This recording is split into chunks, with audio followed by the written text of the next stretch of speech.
Hello everyone! Maraming salamat sa maling pagbisita, Panlasang Bicolano. So ayan, magluluto tayo ng masarap na ulam. Summer na pero malamig.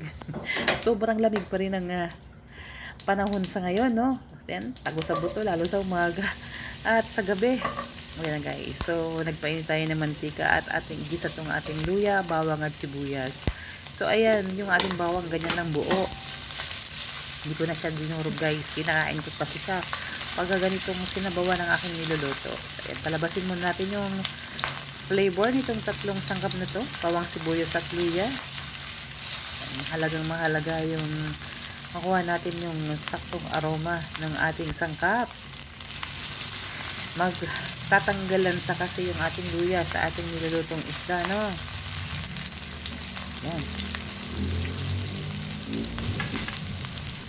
Okay, once na okay na yung inyong sangkap na bawang, sibuyas at luya, ilagay natin yung kamatis. 4 na pirasong kamatis to guys. Malalaking kamatis to guys. Dahil kinamatisan ng ating niluluto sa ngayon. Kinamatisan ang ulo ng salmon. Ayan, so lagyan na natin ng paminta.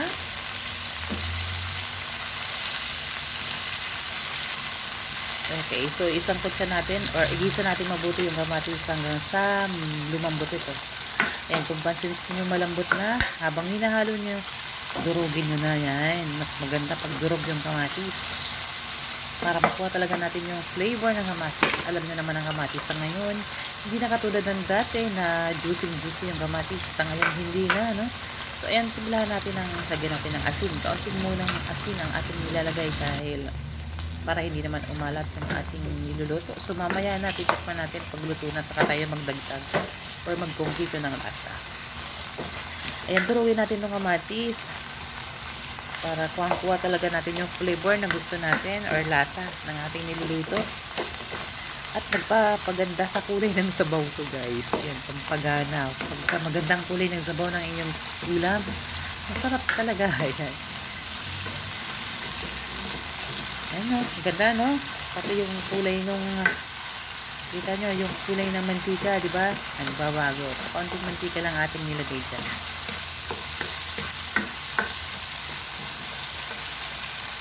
Okay, so okay na to guys. Ayan, durog na yung ating kamatis, no? So, ilagay na natin yung ating main ingredient, yung ating ulo ng salmon. So guys, ayan, malinis ang ating ulo ng salmon, no?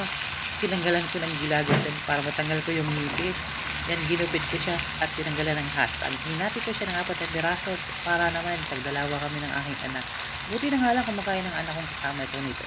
Kasi panganay ko, hindi yata nakain ng isang salmon, no? Na ulo. Ayan, basta may sabawang iska, hindi ko makain yun. So, buti magkasundo kami ng anak kong makain. Ako makain ng ganitong ulam. Tunarian natin ng paminta ulit.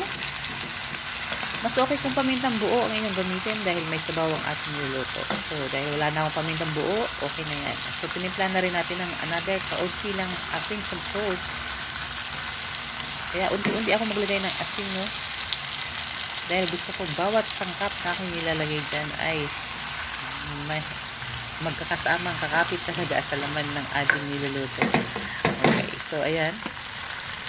Hinalo ko muna sa ulo ng isda yung ating mga spices. So, ayan, takpan natin para mapakapit natin sa laman ng ulo ng salmon.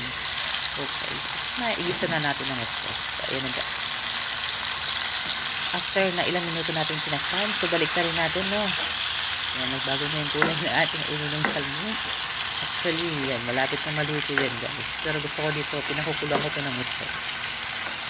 Para talagang gusto ko yung makuha yung masarap na lasa ng ulo ng salmon. So, napakalim ng minuto.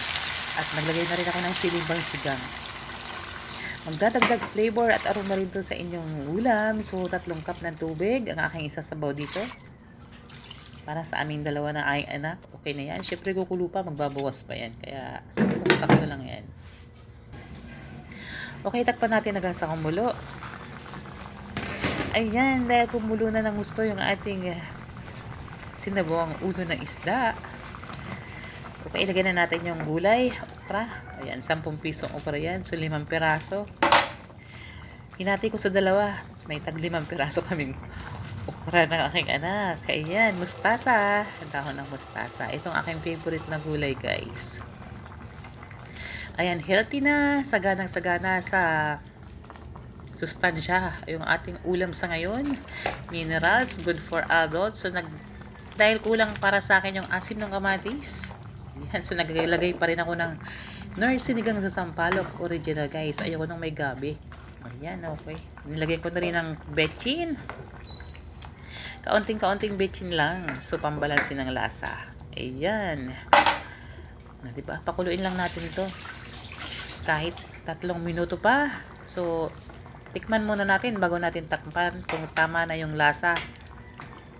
Okay guys, sana gusto niyo ang ating niluto sa ngayon. No? Kung bago ka lang sa aking channel, pa-subscribe and like and share na rin. Maraming salamat. Okay, tikman natin. Okay na yung lasa. No need na mag-add ng asin, no? So, ayan guys, takpan muna natin to kahit mga 2 minuto muna. 2 minuto na lang. Okay guys, after 2 minutes, luto na yung ating masarap na ulam. Ayan, sinigang na ulo-ulo ng salmon sa kamatis. Kamatis na. Ayan, hindi ganong juicy. Pero ayan, napaganda ko pa rin yung kulay ng sabaw. Okay, hanggang sa muli, Panlasang Bicolano. Bye!